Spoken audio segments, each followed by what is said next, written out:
आज मी लाल माठाचा पराठा बनवते। त्याच्यासाठी आपल्याला साहित्य लाल माठ निवडून स्वच्छ धुवून घेतलाय। ही लसणाची पात आहे, ती सुद्धा स्वच्छ धुवून घेतलेली आहे। हिरवी मिरचीचा ठेचा, कसुरी मेथी, मॅगी मसाला, कोथिंबीर, उकडलेला बटाटा, चण्याचं पीठ, मीठ, धणे पावडर, ओवा पावडर, जिरा पावडर आणि गव्हाचं पीठ।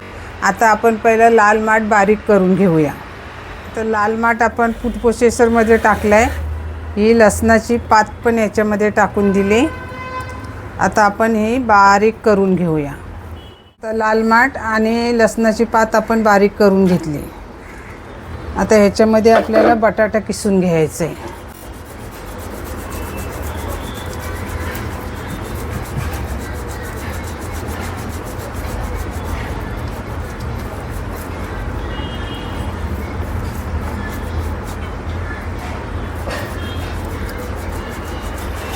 मी 2 बटाटे घेतलेत।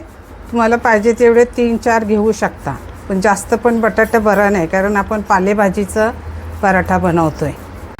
मॅगी मसाला, चण्याचं पीठ,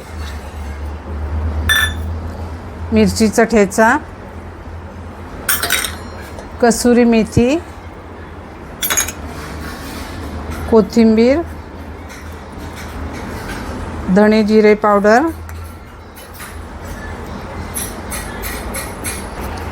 ओवा 1 पावडर, चवीनुसार मीठ,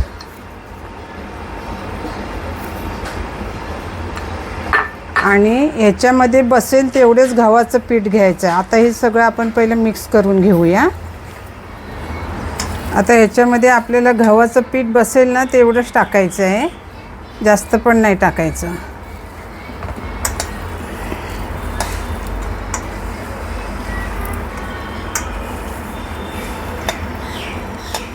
तर गव्हाचं पीठ चांगलं मळून घ्यायचं भाजीमध्ये आणि त्याला 5 मिनिट मुरत ठेवायचं तेलाचा हात लावून। इथं आपलं गव्हाचं पीठ चांगलं भिजवून झालंय। जास्त पातळ नाही, जास्त घट्ट नाही, अशा टाईपचं पीठ भिजवायचं आणि एक 5 ते 10 मिनिटं झाकून ठेवायचं, म्हणजे चांगले मुरेल। आता इथे एक आपण तोपर्यंत चटणी करून घेऊया। हे ओलं खोबरं घेतलंय, कैरी घेतले, कैरी सोलून घेतली चांगली, मिरची 3-4 मिरच्या घेतल्यात, लसूण घेतली आणि थोडी कोथिंबीर। आता हे आपण चवीनुसार मीठ,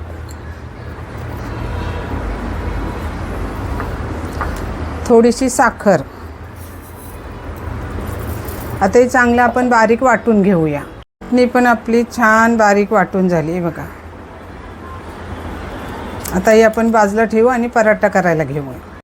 आता पिठाचा एक गोळा घ्यायचा आणि आपण त्याचा छानपैकी पराठा करायचा।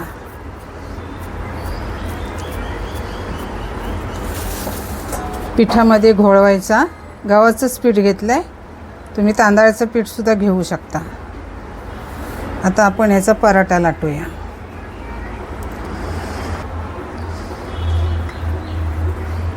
आता पराठा आपण छानपैकी लाटून घ्यायचा। साईडनी थोड्या चिरा जातील, कारण पीठ आपल्याला नीट भिजलेलं नाही आहे। याला पीठ चांगलं भिजून द्यायला लागतं। तर ती एक तुम्हाला आयडिया सांगते।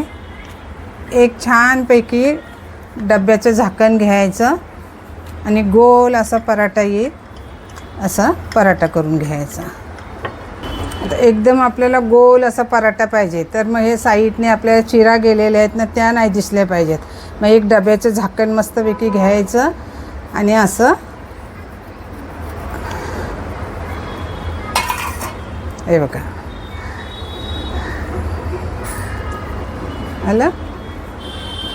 झालं ना आपलं गोल मस्तपैकी पराठा। आता आपण तव्यावरती टाकूया।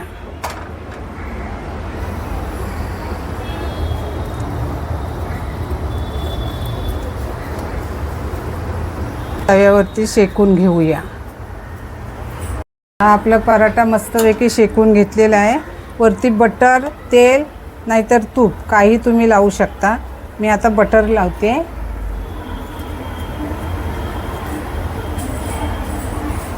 भरपूर असं बटर लावून घ्यायचं.